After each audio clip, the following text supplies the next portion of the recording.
नमस्कार दोस्तों, स्वागत है आप सभी का हमारे YouTube चैनल में। तो दोस्तों, आप सभी को बता दें कि धरती पर पहली बार यह एक देवी प्रकट होगी और आपकी जिंदगी को स्वर्ग बना देगी। जी हाँ दोस्तों, और आपके जीवन में अब हीरे मोती जैसी बरसेंगे खुशियाँ। जी हाँ दोस्तों, आपको लगेगा कि हमारे जीवन में ऐसे खुशखबरी भला इतना जल्दी कैसे आ सकते हैं। लेकिन दोस्तों, हम आप सभी को बताने की यह देवी आपके ऊपर बहुत ही प्रसन्न हो चुकी है और आपको हर एक खुशी देना चाहती है।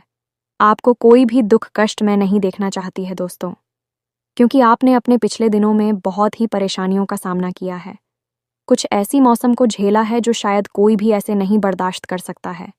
लेकिन दोस्तों, फिर भी आपने वह सब बर्दाश्त किया और भगवान के ऊपर अपना विश्वास अटूट रखा और भगवान को पूजा भी किया ताकि आपका दिन अच्छा हो। भगवान का भोग लगे बिना आप कभी नहीं खाया करते हैं। सबसे पहले भगवान को खिलाते हैं, उसके बाद आप कहते हैं चाहे कुछ भी हो जाए, लेकिन आप पूजा किए बिना कभी अन्य मुंह में नहीं देते हैं। इसलिए आपको आपके अच्छे कर्मों का फल यह समय मिलने वाले हैं दोस्तों। जी हाँ, हम आप सभी को बता दें कि अब आपके जीवन में खुशियां ही खुशियां जाने वाली हैं। अब आप रातों और रात मालामाल हो जाओगे दोस्तों। अब आपके जीवन में खुशियां ही खुशियां दस्तक देगी और यह देवी क्यों प्रकट हुई है, यह जानकर आप तो हैरान ही हो जाएंगे। तो दोस्तों, हम आप सभी को बता देंगे, यह देवी आपके जीवन को पूरी तरह से बदल देना चाहती है। आपका जीवन में बड़ा चमत्कार करना चाहती है, यही सब आज्ञा लेना चाहती है यह एक देवी। तब आपकी जिंदगी सुधरेगा। आज के इस वीडियो में हम आपको कुछ ऐसी बात बता नहीं जा रही हैं जिसे यदि आप नहीं समझ लिया। पहली बात तो ये है कि यह बातें आपके लिए पहली बार होंगी जिन्हें आप सुनेंगे, और इन बातों को सुनकर निश्चित तौर पर आप आश्चर्यचकित रह जाएंगे और आपको एक नई दिशा प्राप्त होगी। दूसरी बात यह है कि इन बातों को यदि आपने समझ लिया तो आपके जीवन में जो परेशानियां हैं, जो तकलीफ है, इन सब परेशानियों का समाधान आप स्वयं ही निकाल पाएंगे और आप समझ जाएंगे कि आखिर क्या कारण है जो आपके जीवन में इतनी परेशानियां हैं, इतनी कष्ट हैं। अब इस बीच हम आपको बता दें कि कुछ ऐसी बातें भी हम आपको बताएंगे क्योंकि केवल आपके व्यक्तित्व के बारे में है, खुद के बारे में है और बेहद ही गुप्त हैं, तो इन बातों के बारे में आप किसी से चर्चा ना करें। दूसरा ये है, आप वीडियो को बिल्कुल अकेले में एकांत में ठंडे दिमाग से देखें तो आपको ज़्यादा समझ में आएगा। यदि आपने किसी काम को करते करते इस वीडियो को देखा तो आपको कुछ भी अच्छी तरह से समझ में नहीं आएगा और आप सही ज्ञान नहीं ले पाएंगे, तो फिर आपका जीवन कैसे बदलेगा। दोस्तों तो बस आपको ठंडे दिमाग के साथ इस वीडियो को पूरा देखना है और हर बात जो इसमें हम बता रहे हैं उसे समझने का प्रयास करना है। हम आकर आपको बता नहीं जा रही है कि भगवान की पूजा पाठ करते हैं, सच्चे मन से उन्हें याद करते हैं, अपनी तकलीफ है उन्हें बताते हैं, लेकिन भगवान आपके बारे में क्या सोच, और जब भगवान आपके बारे में सोचती हैं तो आपको कैसे पता चलेगा कि भगवान आपके बारे में क्या सोच रही हैं, और अब आपको इसके अनुसार अपने जीवन में क्या बदलाव लेकर आने हैं। आखिर भगवान की भाषा क्या होती है, आप कैसे भगवान से बात कर सकते हैं, बड़ा ही गहरा विषय है जो आज के इस वीडियो में हम आपको बताने जा रहे हैं। यदि आपने आज के इस वीडियो को नहीं देखा तो यकीन मानिए आप एक बेहद ही महत्वपूर्ण जानकारी से वंचित रह जाएंगे। जी हाँ दोस्तों, आपके जीवन में जो आज की स्थिति बन रही है, इस स्थिति में भगवान आपके बारे में कुछ विशेष कर बैठे हैं। कुछ खास बड़ी घटनाएं आपके जीवन में घटित होने वाली हैं, लेकिन यदि आपने भगवान के द्वारा दिए जाने वाले संकेतों को नहीं समझाता, भगवान की भाषा को नहीं समझा, तो आप निश्चित तौर पर वही गलतियां करते रहेंगे जो आप लगातार करते चले आ रहे हैं। फिर निश्चित तौर पर आप ना तो अपने जीवन में कामयाबी हासिल कर पाएंगे और ना ही भगवान की कृपा आपको प्राप्त हो पाएगी।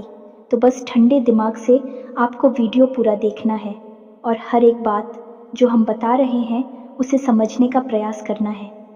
तो चलिए दोस्तों, बिना समय गंवाए आज के इस वीडियो को प्रारंभ करते हैं और बताते हैं कि क्या फैसला है जो भगवान ने आपके लिए लिया है और आपको इस फैसले के अनुसार अपने जीवन में कौन सी ज़रूरी बदलाव लेकर आने चाहिए।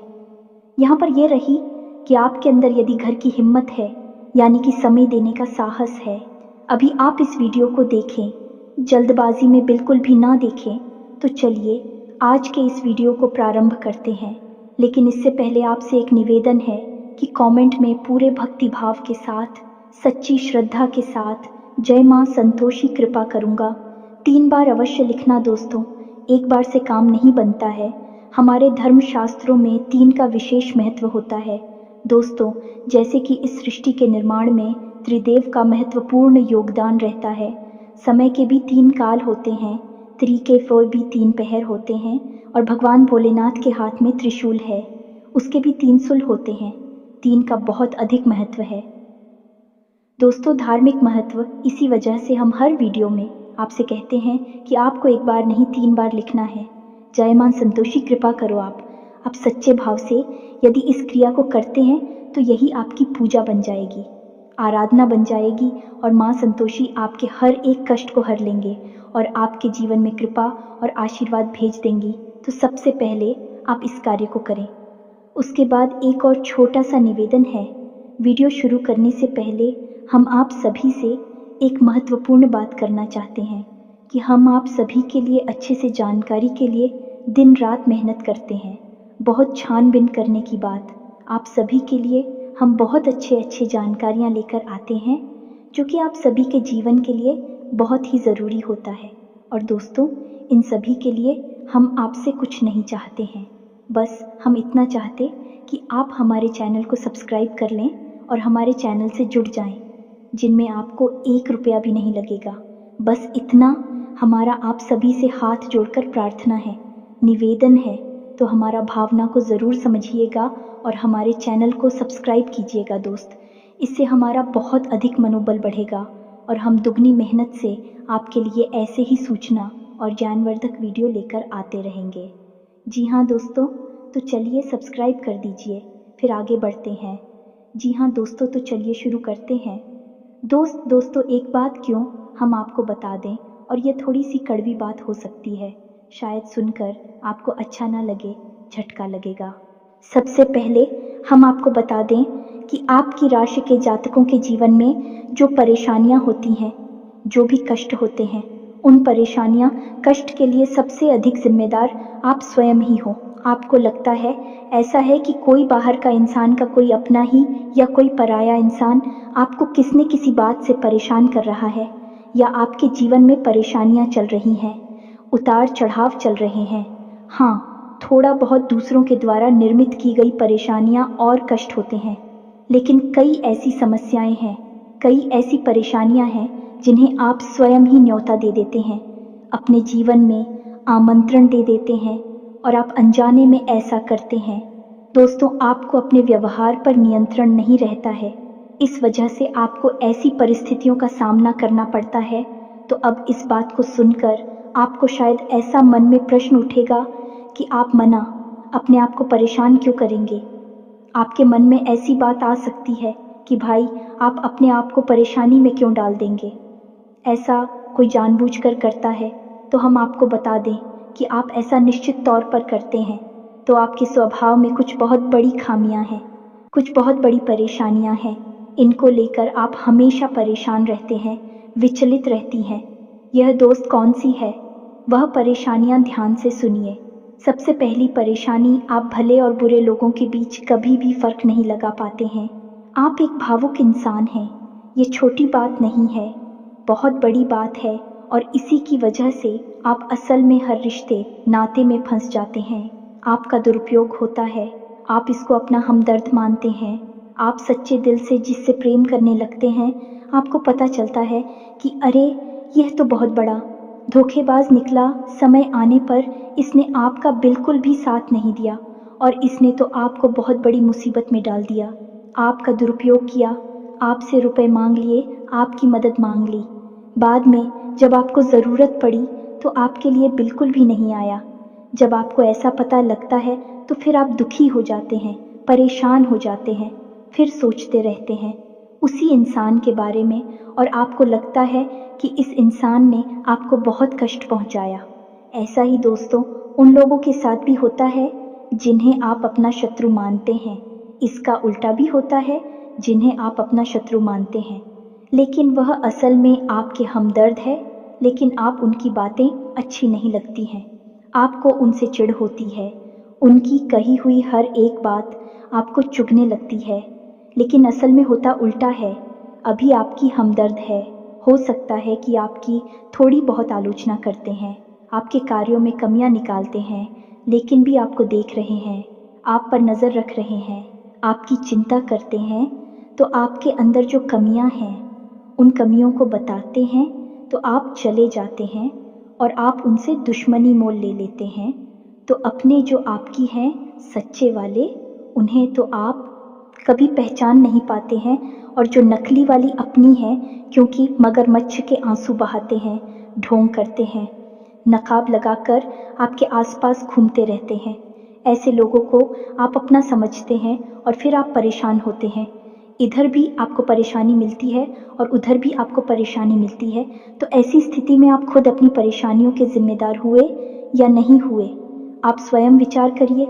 दोस्तों के बाद बहुत सामान्य तौर पर हमने कही है, लेकिन बढ़िया दोस्तों, यदि आप सच्चे इंसान को पहचानना सीख जाए तो आपके जीवन से आधी से ज़्यादा परेशानियां दूर हो जाएं। आपका दिल कभी नहीं टूटेगा, आप दुखी कभी नहीं होंगे, और आपके अंदर ही खूबी है कि यदि आप दुखी हैं तो आपका फिर किसी भी काम में मन नहीं लगता है और आप इतनी अच्छी तरह से कोई भी कार्य नहीं कर पाते हैं।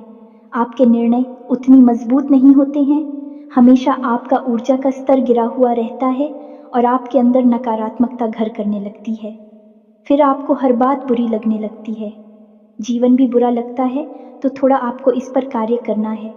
तो आप कैसे पहचाने ना दोस्तों, आपके अंदर एक छोटी सी कमी और भी है कि जब कोई इंसान आपकी बात काटने लगता है, आपका विरोध करने लगता है, तो अचानक से आपको क्रोध आने लगता है, और जब आपके मन में क्रोध उत्पन्न होता है दोस्तों, तो आपका जो भौतिक पल है वह कमज़ोर पड़ जाता है, यानी आपके विचार करने की क्षमता कमज़ोर पड़ जाती है। फिर आप भावना में बहकर जवाब दे नहीं लगते हैं और आप सही आकलन नहीं कर पाते हैं कि यह इंसान ऐसी बात क्यों कह रहा है, आपकी बात काट क्यों रहा है, आप में कमी निकाल क्यों रहा है। तो ऐसे में आपको अपने स्वभाव पर नियंत्रण करना है। जब कोई आपकी बात काट रहा है तो आपको क्रोधित नहीं होना है, रुक जाना है, ठंडे दिमाग से विचार करना है और उसके द्वारा कही गई बात को पूरी तरह से समझने का प्रयास करना है कि आखिर इसने ऐसी बात क्यों कही है। अगर आप यह करेंगे तो आप यकीन मानिए कि आप जिन्हें अपना शत्रु समझ रहे हैं, ऐसा समझते हैं कि यह आपके विरोधी हैं, हमेशा आपके अंदर कमियां निकालते हैं, कुतर्क करते हैं, असल में उनके ही अंदर आपको अपनी हमदर्द मिल जाएंगे। यह दोस्तों, आपकी शत्रुओं के अंदर आपको अपने मित्र मिल जाएंगे, अपने प्रेमी मिल जाएंगे। और ठीक इसका उल्टा भी है दोस्तों, जो लोग आपकी हर वक्त हाँ में हाँ मिलाते रहते हैं, आपकी चमचागिरी करते हैं, झूठी तारीफ ही करती हैं, आप वहाँ पर भी पिघल जाते हैं, आप हो जाते हैं और उनकी बातों में आ जाते हैं, उनकी हर बात को सत्य समझने लगते हैं। वहाँ पर भी आपको अपने ऊपर नियंत्रण रखना, भावनाओं में नहीं रहना है। और जब वह आपसे कोई बात कह रहा है, आपकी तारीफ कर रहा है, और आपको विचार करना है। आप खुद इतने बुद्धिमान हैं कि आसानी से पता लगा लेंगे कि इस इंसान ने आपकी यहाँ पर झूठी तारीफ की है, वहीं उसकी पोल खुल जाएगी और आप समझ जाएंगे कि यह एक धोखेबाज इंसान है, इस स्वार्थ सिद्ध करने के लिए आपसे जुड़ा हुआ है, तभी आपकी अनाप शनाप तारीफें कर रहा है और आपसे अपना मतलब सीधा करना चाहता है। ये दो काम यदि आप करने लगेंगे, आप निश्चित तौर पर अपनी 50% से ज़्यादा, इन्हीं आधी से ज़्यादा अपनी तकलीफ़ों को अपने हाथों से दूर कर पाएंगे। दोस्तों, हम गारंटी देते हैं, बस यहाँ पर आपको सबसे बड़ा कार्य ही करना है कि कोई आपसे कुछ भी कहे, आपको तुरंत उसका जवाब नहीं देना है, तुरंत अपने मन में कोई विचार नहीं लाना है, थोड़ा रुक जाना है, फिर उसके बाद सोचना है कि ऐसा क्यों कहा, ऐसा क्यों किया है, कारण क्या था। जब आप विचार करेंगे तो आपको सारी बातें स्पष्ट तौर पर समझ में आ जाएंगे। इसी के साथ साथ दोस्तों, आपको हम बता दें कि आपके अंदर एक और बहुत बड़ी कमी है। इस कमी को आपको खाना बहुत आवश्यक है, और वह कभी यह है कि आप आलसी हो जाती हैं। वैसे तो आप बहुत मेहनती हैं, लगन के साथ काम करते हैं, और जब आप काम करने पर उतारू हो जाती हैं तो आपसे बेहतर कोई कार्य कर ही नहीं सकते। आपकी कार्य क्षमता बहुत ही अद्वितीय है, ये बात आप यकीन कर लीजिए दोस्तों। लेकिन अच्छाई के साथ हमेशा बुराई भी होती है। जहाँ आप ही बेहतरीन कार्य करता है, वही आपके अंदर ही खामी यह है कि यदि आप अलग करने पर आ जाएं, का रिपोर्ट डालने पर आ जाए, तो आप काम को इतना ज़्यादा टाल देते हैं, इतना ज़्यादा आलस दिखाते हैं कि फिर आप समय पर कार्य करने के लिए खड़े होते हैं। तब तक बहुत देर हो जाती है और आप कार्य में पिछड़ जाते हैं।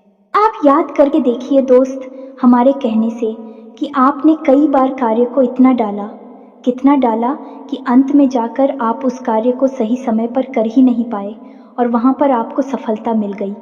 कई ज़रूरी से ज़रूरी कार्यों को भी आप डालने लगे हैं, आलसी हो जाते हैं। बहुत बड़ी कमी है दोस्तों।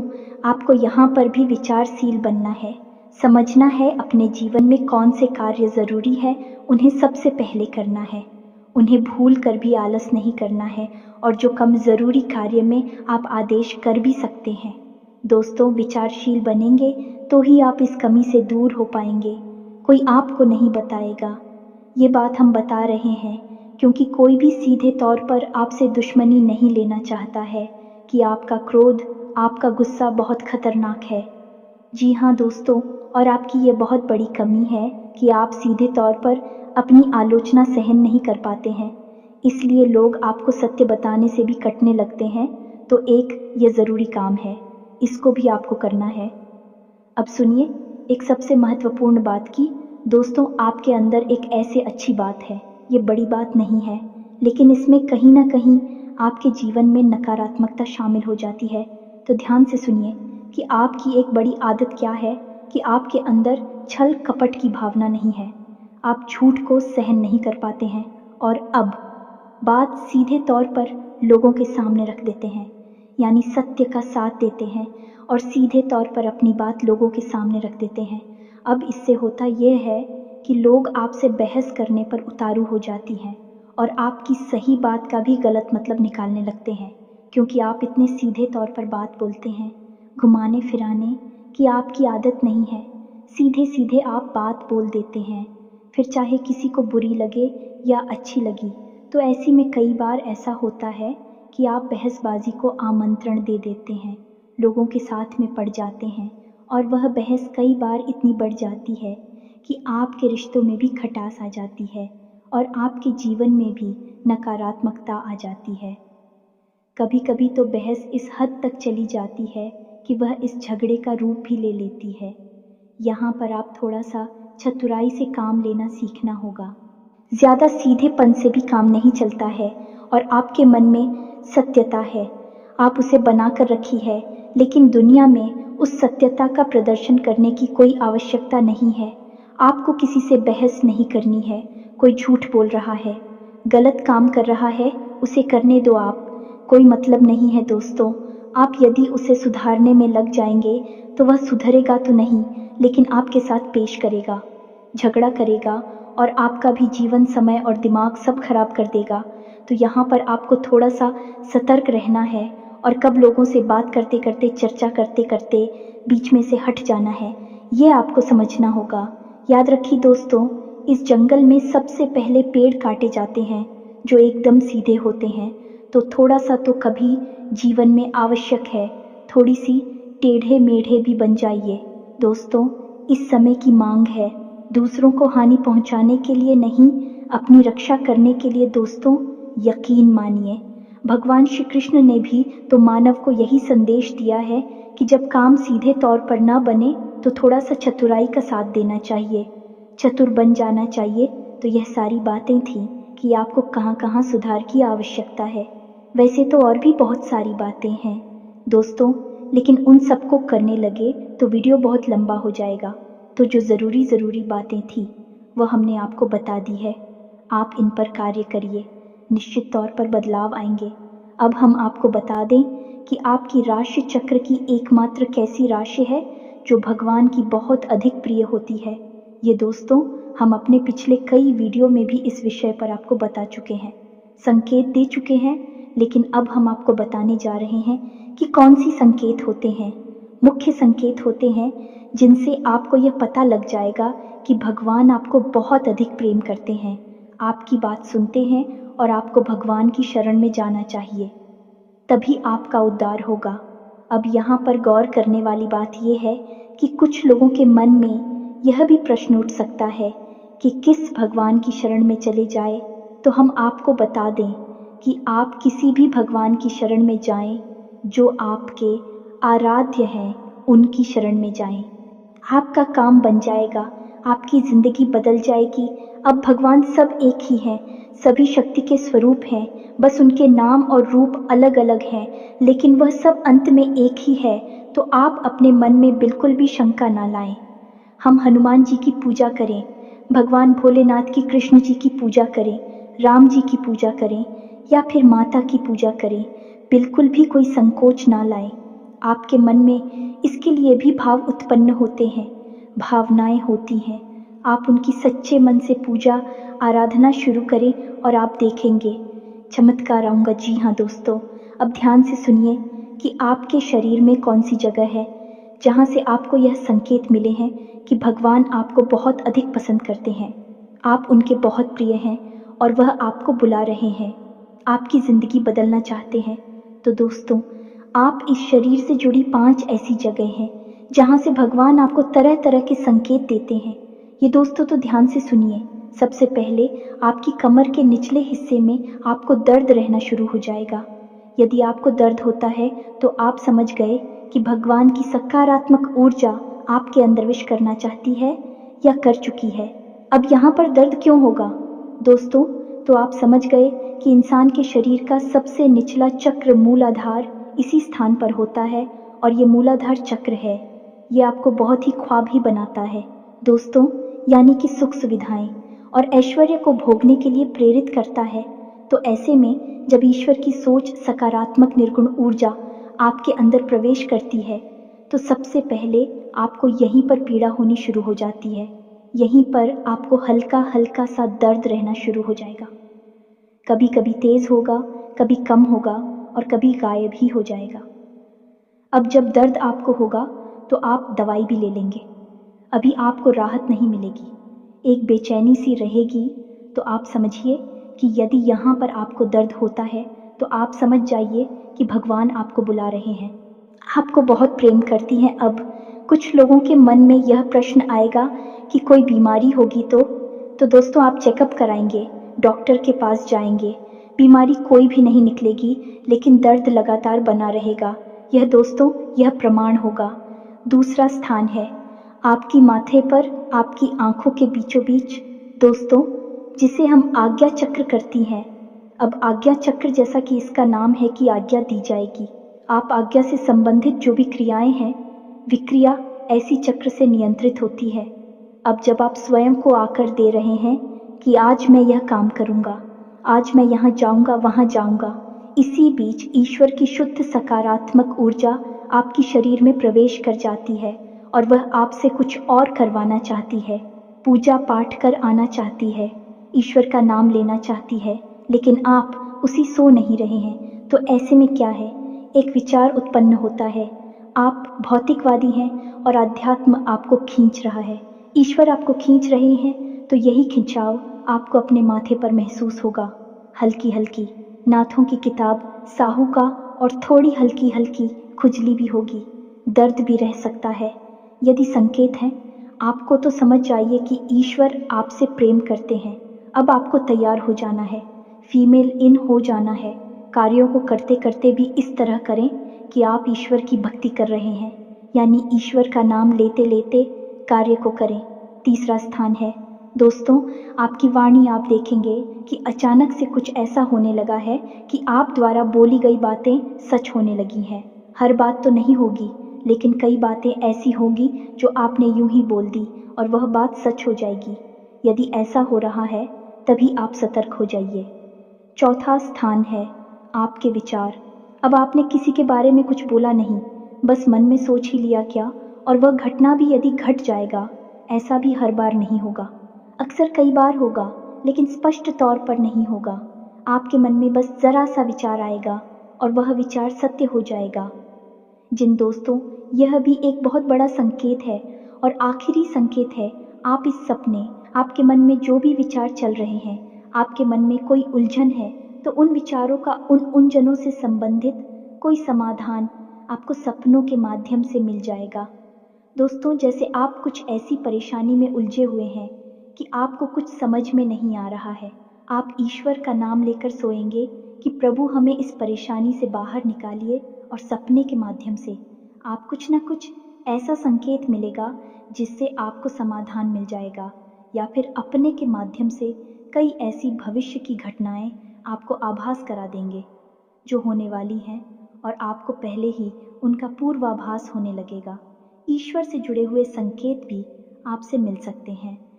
आप जिनको पूजा पाठ करते हैं, जो आपके आ रहे हैं, उनसे जुड़े हुए भी कुछ संकेत आपको मिल सकती है। यदि ऐसा कुछ हो रहा है तो आप समझ जाइए कि यह बहुत अच्छा समय है। जवाब ईश्वर से जुड़ेंगे। बस कुछ समझ में भी आ जाते हैं तो आप समझ जाइए कि अब समय आ चुका है। सर में लीन होना है, धार्मिक होना है, पूरी तरह से नकारात्मक चीज़ों को त्याग दीजिए।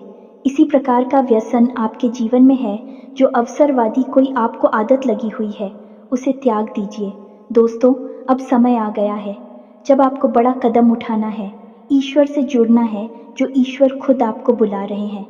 यदि आज आपने यह कदम नहीं उठाया तो फिर कभी मौका नहीं मिलेगा, कभी आपकी सद्गति नहीं होगी। तो अब आपको करना क्या है? कुछ लोग ऐसे में यह प्रश्न भी करेंगे या नहीं, उनके मन में यह सवाल भी उठेगा कि हम तो कामकाज में उलझे रहते हैं दिन भर, तो ईश्वर की आराधना कब करें, ईश्वर की कब पूजा पाठ करें, मंदिर में कब जाए। तो दोस्त, हम आपको बता दें कि पूजा पाठ करने के लिए यदि आपके पास समय है तो आप करिए, जितना समय है उतना करिए। मंदिर जाने का समय है तो जाइए, सर्वोत्तम है। इधर उधर बैठकर समय खराब करने से बेहतर है कि भगवान की शरण में चाहिए, मंदिर जाइए और वहाँ पर भगवान की शरण में बैठी है, आपका मन बहुत सुंदर हो जाएगा। दूसरा, यदि आपके पास समय नहीं है कि आप नहीं जा पा रहे हैं, मंदिर पूजा पाठ भी नहीं कर पा रहे हैं, तो कोई बात नहीं है दोस्तों, कर्म ही पूजा है। हमारे शास्त्रों में लिखा हुआ है, तो आप कर्म को ही पूजा समझकर करिए। ये दोस्तों आपकी जो भी आ जाते हैं, मानकर चलिए कि हनुमान जी आपके आराध्य हैं, तो आप जो भी कार्य करती हैं उस कार्य को हनुमान जी की पूजा मानकर करिए। या दोस्तों, आप अपने मन में विचार करें कि आप ऑफिस जा रहे हैं, तो घर से बाहर निकलने से पहले हनुमान जी को याद करते हुए हनुमान जी से कहना है कि प्रभु, आज का कार्य हम आपकी पूजा के तौर पर करेंगे और आपको समर्पित करेंगे दोस्तों, और शुद्धता के साथ करेंगे, जैसे कि मंदिर में हम आपकी पूजा करते हैं। कोई भी कार्य आप करिए, अपने दिन भर के सारे कार्य करिए, ईश्वर को समर्पित करें, उसकी पूजा मानकर करिए। इसीलिए तो कहा गया है, कर्म ही पूजा है, तो आप कर्म करिए। जब साधारण कार्य को यानी दैनिक क्रियाओं को भी ईश्वर को समर्पित करने के बाद किया जाता है, तो वह कर्म बन जाते हैं। और क्रिया में और करनी में फर्क किया है दोस्तों, की क्रिया केवल जीवन को चलाने के काम आती है, कर्म हमारी आत्मा को भी उच्च स्तर पर ले जाते हैं, हमें मुक्ति के द्वार तक ले जाते हैं, ईश्वर के और नज़दीक ले जाते हैं। दोस्तों, यदि आप दैनिक क्रियाओं को भी ईश्वर को साक्षी मानकर करने लगेंगे, तो भी दैनिक क्रिया साधारण क्रिया ही नहीं होगी, विक्रम बन जाएंगे जो आपकी आत्मा को उच्च स्तर तक ले जाएंगे, ईश्वर से जुड़ जाओगे आप। अब इसमें भी यदि आपको एक कदम और आगे जाना है, तो फिर आपके कार्यों का जो नतीजा निकल रहा है, उस नतीजों को आप ईश्वर का प्रसाद मानकर ग्रहण कर लीजिए। आपको बिल्कुल भी दुखी होने की ज़रूरत नहीं है। आपने इस सच्चे मन से बहुत मेहनत से कोई कार्य किया, भगवान को साक्षी मानकर किया कि प्रभु आपकी पूजा कर रहे हैं, और आपको उसका अच्छा नतीजा नहीं मिला, मन के अनुसार आपको सफलता नहीं मिली, आपने जैसा सोचा था वैसा नहीं हुआ, तो आप उसी ग्रहण करिए ईश्वर का प्रसाद मांगकर। दोस्तों, आप कहिए कि हनुमान जी, हमने आपकी पूजा की है, अब आपको जो देना है वह आप दे दीजिए। आपको अच्छा देना है तो ठीक है, बुरा देना है तो ठीक है, हम प्रसाद समझकर उसे ग्रहण कर लेंगे। तो जब आप कार्य के परिणाम को प्रसाद समझकर ग्रहण कर लेंगे और कार्य को कर्म समझकर करेंगे, तो दोस्तों, हम आपसे कहते हैं कि आपका हर एक कर्म सिद्ध हो जाएगा, आप स्वयं भी एक सिद्ध पुरुष बन जाएंगे और आप मिट्टी को भी हाथ लगा देंगे तो वह सोना बन जाएगी। जिस इंसान के साथ में भगवान चल रहे हो, उसका क्या कोई बाल भी बांका कर सकता है? क्या उसे कामयाबी हासिल करने से कोई रोक सकता है? पांडवों के साथ भगवान श्री कृष्ण थी और वह कितनी विशालतम सेना भी पांडवों का बाल भी बांका नहीं कर पाई। सभी कौरवों ने मिलकर हर प्रकार का षड्यंत्र किया, लेकिन कुछ नहीं बिगाड़ नहीं पाए, क्योंकि उनके साथ भगवान श्री कृष्ण थे कि हम दोस्त तो आपके साथ ही भगवान रहेंगे। बस हमने आपको जैसा कहा है वैसा आप करिए और आप चमत्कार देखिए। कुछ ही दिनों में आप हमें कमेंट करके बताना कि आपके जीवन में कैसे कैसे बदलाव आए। एक बात और जाते जाते हम आपसे कहना चाहेंगे दोस्तों कि भगवान आपके अंदर क्या देखना चाहते हैं, आपने क्या कपड़े पहने हैं, आप कैसे इंसान हैं, आपकी जेब में कितना रुपया पैसा है, इससे भगवान को कोई मतलब नहीं है। भगवान त्रिकालदर्शी हैं, अंतर्यामी हैं।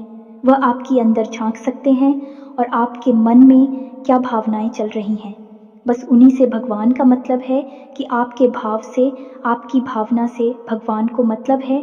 तो जैसे ही आपके भाव बदलेंगे, भावनाएं बदलेंगे, आपका भगवान से जुड़ाव और मजबूत हो जाएगा। तो उम्मीद है कि हमने जो जानकारी आपको दी है, आपको ये जानकारी अच्छी लगी है, पूरी तरह से समझ में आ चुकी है और इस जानकारी का कैसे प्रयोग करना है, अपने जीवन को कैसे बदल रहा है, यह भी आप अच्छी तरह से समझ चुके हैं। फिर भी यदि कोई प्रश्न आपके मन में उठता है तो आप कमेंट करके पूछिए, हम आपके प्रश्नों के जवाब देने की पूरी कोशिश करेंगे। इसी के साथ साथ आज की इस वीडियो में विराम देते हैं। कमेंट में पूरे भक्तिभाव के साथ जय मां संतोषी याद रखें, भाव का ही मूल्य है। माता जी आपके पास तो बच्चे भाव के साथ रखें। जय मां संतोषी मां कृपा करो। एक प्यारा सा लाइक भी अवश्य करें। मिलते हैं अगले ज्ञानवर्धक वीडियो में, तब तक के लिए धन्यवाद। जय माता की।